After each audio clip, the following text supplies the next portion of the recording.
Let her eat cake? I hardly know her. Hi, Ugly. It's me, Bussy, and welcome back to Hot or Rat. And today we'll be reviewing episode 2 of RuPaul's Drag Race Season 17, part 2 of our Queen's Got Talent split premiere. In today's episode, our second set of 7 queens were challenged to give us a taste of their talents. And the runway category, introduced by Lawrence Jenny, was Is It Cake? Looks intended to show off the queen's best assets. So we'll be going queen by queen to break all of that down, plus covering some online drama between Lexi Love and Trinity the Tuck, the spicy Untucked drama between Joella, don't forget the yellow, and several many other queens. And finally, we've got not 1 but 2 lip syncs to cover between the top 2 of this week and the bottom 2 of both talent shows. And now let's burn, baby, burn!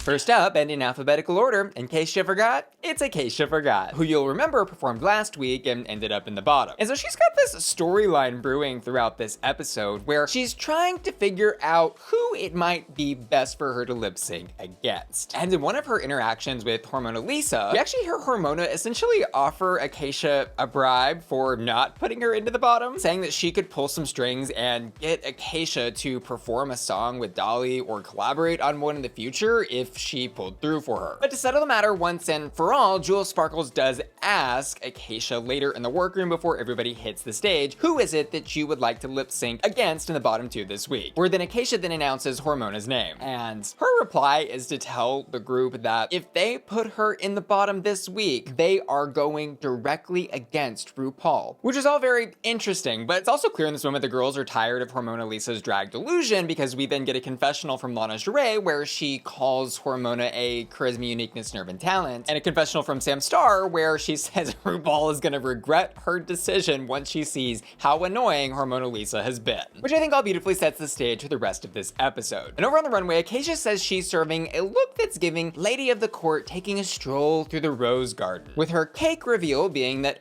she's had her rosebud out the entire time. And conceptually, I'm here for the idea that Acacia had about rose gardens and rosebuds. But aesthetically, this look is just a big mess and a big miss. It's giving stage theater curtains turned into a dress with a literal crosshatch wall garden thing glued to the front of the dress with some flowers. And I really didn't love that in her rosebud reveal, there wasn't a pretty red rosebud there waiting for us to see. This look is a rat. And next up, are you ready? It's Arrietty, who on the runway says she's serving us time-traveling elf. And y'all, this look is absolutely scrumptious. You wanna talk about somebody who understands their aesthetic, who understands the drag that they wanna present to the world and how they wanna do it. This is sick. And I also wanna commend her on achieving this idea of the future in her crazy elf aesthetic, while keeping it super unique and not relying on those age-old retro-futurism Judy Jetson Hooker-styled future looks. And I loved the way she stoned her cakes. And you know, I don't think I'll ever be ready,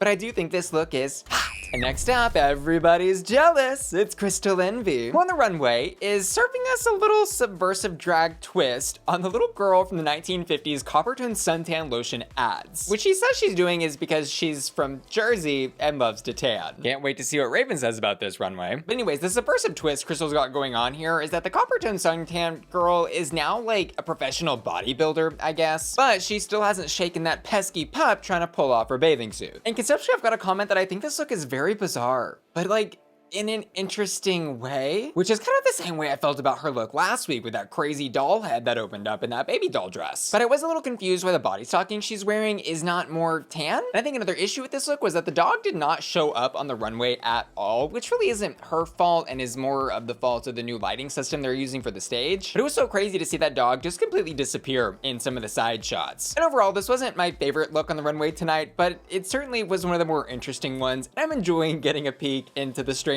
of Crystal Envy's mind, so I'm gonna give this look a hot. And over in the talent show, Crystal gives us the diamond tier Crystal Envy experience, complete with a full storyline. We see her going from sitting at her makeup table in her little robe to being a full-on Showgirls Vegas performer. A transformation that occurs while lip syncing to her original track and doing somersaults, cartwheels, spins, and several many reveals. And the visual performance of what was happening was, I think, a lot. There were a lot of props and a lot of reveals and a lot of different types of dancing, but hey, at least she really made every single second of that performance count. And she did it with a great stage presence and super high energy that was fun to watch. So I'm gonna give this a hot. And next up, paint a picture. It'll last longer. It's Hormona Lisa, who on the runway is giving us a little pink and gold Marie Antoinette let them eat cake fantasy, with her cake reveal happening at the end of the runway where she snatches off part of her dress and reveals some cherry tops cream pies. And I definitely see how she connected the is it cake brief to let them eat cake Marie Antoinette fantasy. And I don't think this look is bad, but it is just such an eye roll moment anytime a Marie Antoinette runway hits the stage. Like, I'm definitely there with Michelle because we have seen this a million times on Drag Race. And it really does make me question, like,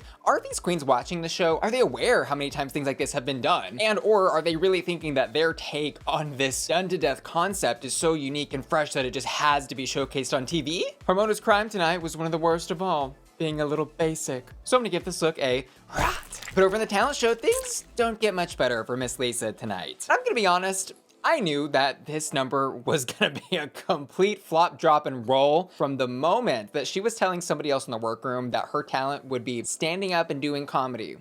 Stand-up comedy. But I am in core media and I did hold space for her performance to be good. It just wasn't. But the biggest issue with her set wasn't that the jokes she had weren't funny, because some of them were okay. It was really just that she tried to turn a stand-up comedy set into like a public radio after school feel-good special, where she's going on a monologue about talking how it's a scary time to be a drag queen, and politicians want to legislate us out of existence, and religious groups want to pray the gay away, where she then finally gets to one of her jokes, and Rupaul wants our combined life force so that she can live one more century. All said with a delivery that was giving Sunday school teacher reading the Bible to a group of kids. But I do appreciate that she did something other than lip-syncing to an original track, because oh my god, there were 6 of those tonight. I am though going to give this performance a rot. And next up, it's Jules Sparkles, who on the runway says she's giving us leather pantsuit intended to look like the Puerto Rican and Cuban flags. And I do love that little acknowledgement to her heritage on this runway, opening the door to who Jules Sparkles is. What I'm not really loving on this look though is the execution, because honestly, I really didn't know that this was supposed to be referencing flags because I couldn't tell that the stars that are on the top part and legs of this look were actually stars. I think she was also having some fit issues in that midsection where that crotch looks super low dropped. And also maybe just like there's too much fabric happening in there. So I'm gonna give this look a rat. And next up, it's Joella. Don't forget the Ella. And on the runway, Miss Joella is serving us a let them eat cake, the sequel fantasy, where she is giving Marie Antoinette in the front and nightclub Dom Diva in the back. And conceptually on this, I'm like, you know, what the hell, sure. Like, it's another Marie Antoinette look, why not? We're already here, we're already eating cake, let's eat some more. And I'm gonna take back what I said earlier about seeing too many of these, because honestly, I don't think we've seen enough. Let's do a night of 1,000 Marie Antoinette runways. Let's do the season 18 promo themed let them eat cake. And as a matter of fact, I don't think I'll be happy until the body of Marie Antoinette is exhumed from her grave and walked down that fucking runway. Let them eat cake. Anyways, I don't really care for this look, and it's not totally just because it's a Marie Antoinette thing again. It's more so because I don't really love how tiny that dress looks in the front, and then the cage skirt thing in the back is just kind of awkward, and I just wasn't living. Just not living. And as Kori King pointed out later in this episode, have you seen the back of the wig? This look is gonna be a rat. And next up, are you thirsty? It's Kori King, who's in the first of 2 new budding relationships we find out about this episode. Because she's running around the workroom begging and bartering for votes so she doesn't end up in the bottom of the Rate a Queen system. But she spends a little extra time at Lydia B. Kollins' workstation and teases us in a confessional that they're getting close and maybe even closer. But stay tuned for more. And over on the runway, Miss King is wearing one of Monet Exchange's Work the World costumes, which, let me firstly just say, looks great on Monet in the shot that they are showing in the side-by-side here. But this look is just not working on the runway on Kori King. And I think it honestly has something to do with the way she proportionizes her drag versus how Monet does hers. And you can see there are some fit or extra fabric issues happening with the shirt in the midsection of this look. The outfit is fun, though. I mean, she has the little reveal moment where she spins around and tears the skirt away. But I'm not really sure that even with the tear away, this look is showing off enough cake. That's just like a bodysuit cut of an outfit. And again, I'll say Monet looks great in this outfit, but Kori wearing it on this runway for this brief just doesn't make any sense to me. So I'm gonna give this a rat. And over in the talent show, Kori King is lip syncing to an original number, which I think is called Shake That Ice, referencing these cups that she likes to carry around. And the song itself is a high energy dance track with lyrics about going to see her favorite barista and getting her favorite iced coffee.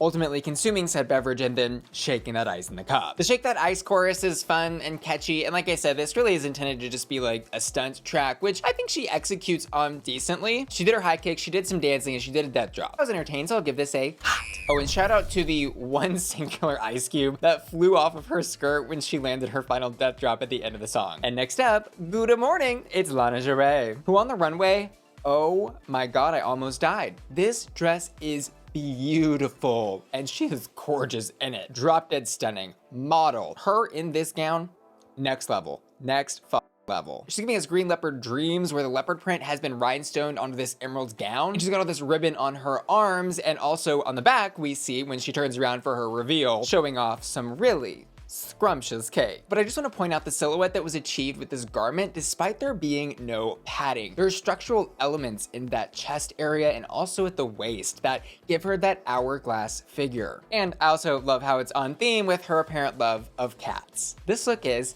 hot. And over in the talent show, Miss Lana JaRae is performing a lip sync to another original track, which starts off with her playing with a cutout of Lux Noir London, her drag mother's face, at the back of the stage, where we hear Lux on the track saying, "Go gag 'em, daughter." And lyrically, we learn the song is about being popular, hot, a star, and making everybody gag on the eleganza. But it comes off almost a little too serious. Like, I want her to just play and have some fun rather than being like, "Look how fierce I am, look how hot I am. You better recognize how fierce and hot I am. I'm gonna make you gag." A lot of these actual original tracks that were just kind of whatever, but the killer here, I think, in her performance was her energy for like the first 2/3 of the song. She's very stiff in that beginning of the performance, and it's not until that "I ate and then I ate it again" lyric where she like drops into a split that she starts to come alive. But it was just too little too late, so I'm gonna give this performance a rah. And next up, the video killed the radio star, it's Lexi Love, who comes out on the runway dressed as TV Static, which is an absolutely insane bonkers thing to do conceptually. But I love how crazy and out of the box it is, and I love the execution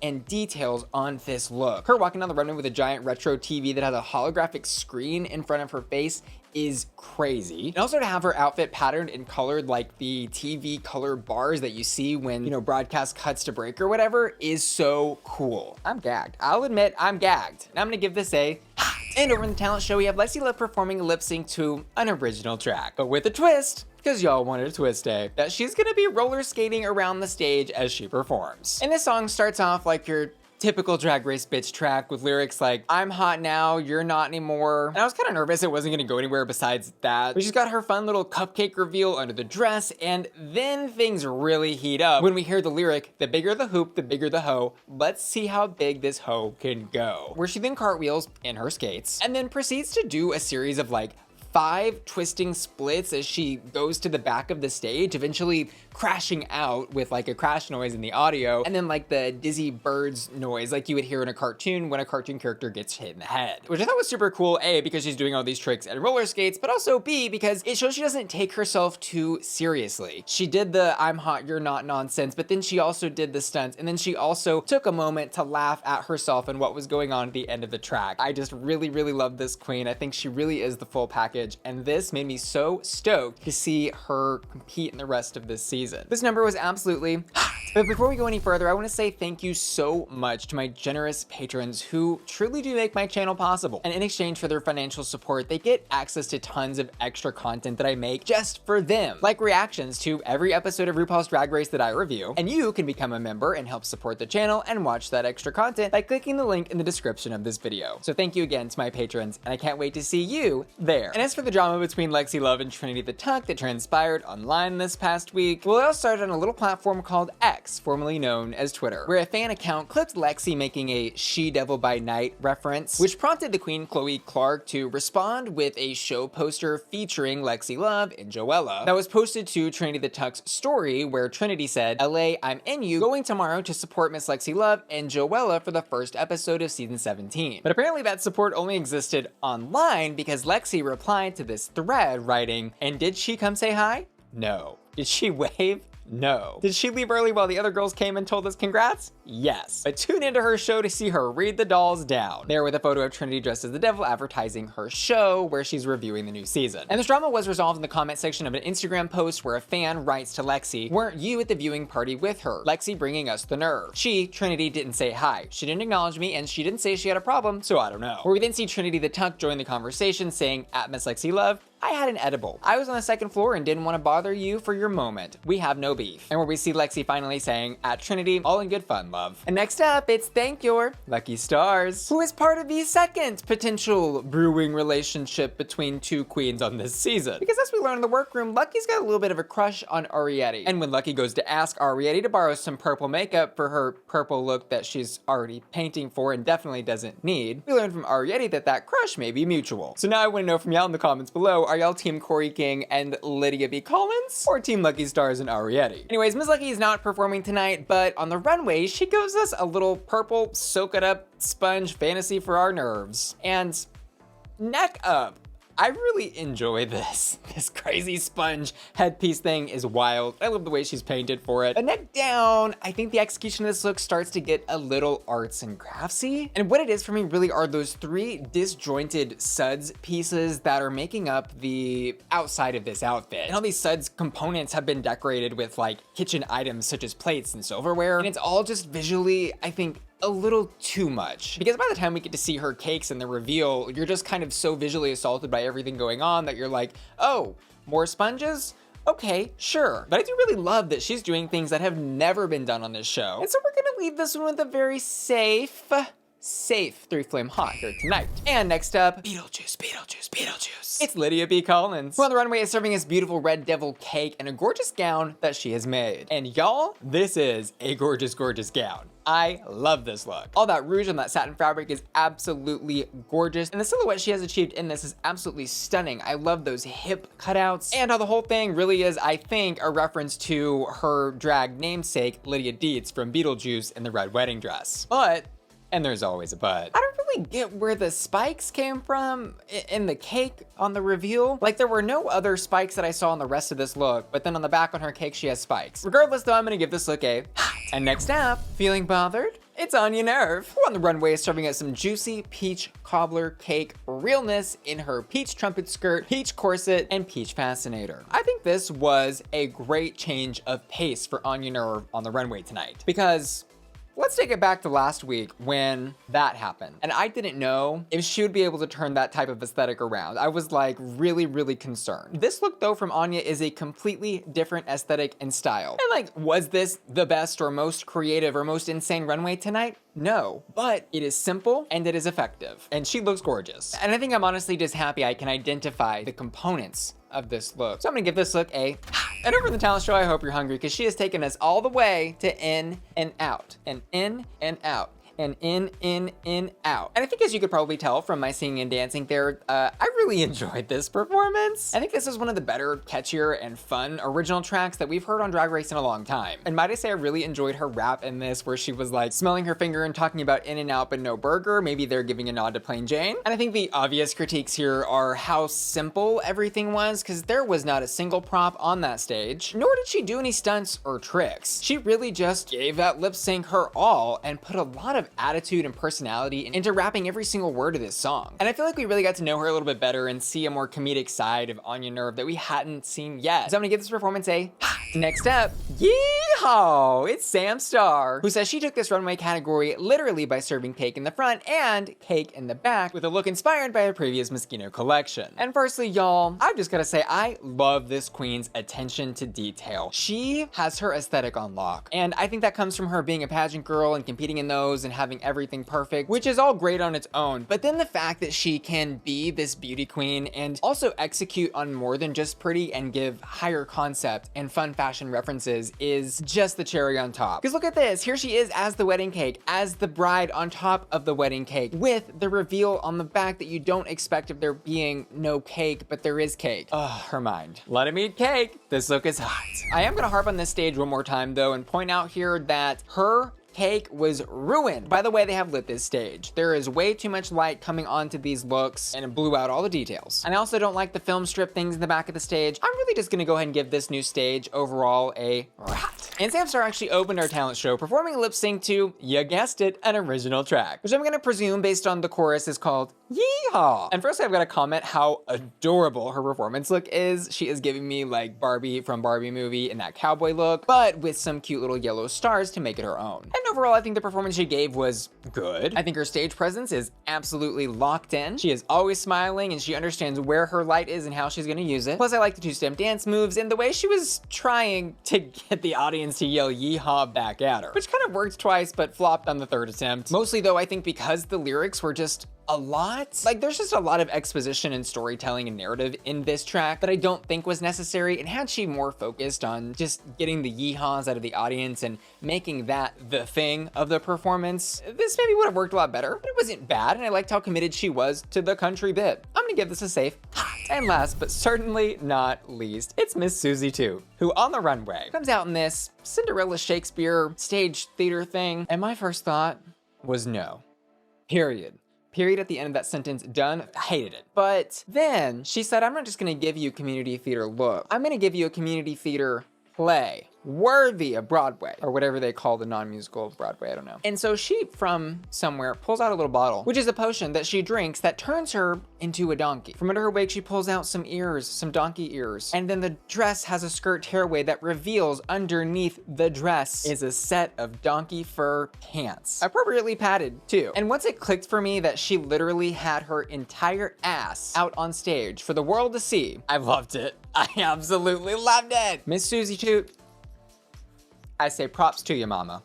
This look was hot. Which brings us to our spicy Untucked drama between Joella, don't forget the Yella, and several many other queens like Lana JaRae and Kori. And to set the stage for you here in this Untucked, we've got Onya Nurve sitting with Joella and Lana, and Onya making some nice small talk, asks Joella if she enjoyed the talent show, to which she says that she had fun, but there were some girls she didn't like. Cue Lana asking Joella who it was that she didn't like, to which Joella says, Lana, going on to say again to her face, that she thought her performance was one note. And I guess like, wow, it do take nerve. But this drama doesn't end there, and later in this Untucked, we see Lana and Kori kikiing a little bit, where Lana tells Kori what happened, and then Kori helps Lana feel better by pointing out Joella's wig in the back that looks really crazy. And where Kori also says to Lana, if it's giving, you can be a bitch. But if you're ugly, you need to be nice. Which is made all the more funny by the monologue Joella is currently on that couch with queens like Lexi Love, where she's explaining what she thinks a busted queen is. And honestly, I have something to say. I'm busted and I'm proud. Whee! Anyways, that brings us to our twist, because y'all wanted a twist, eh?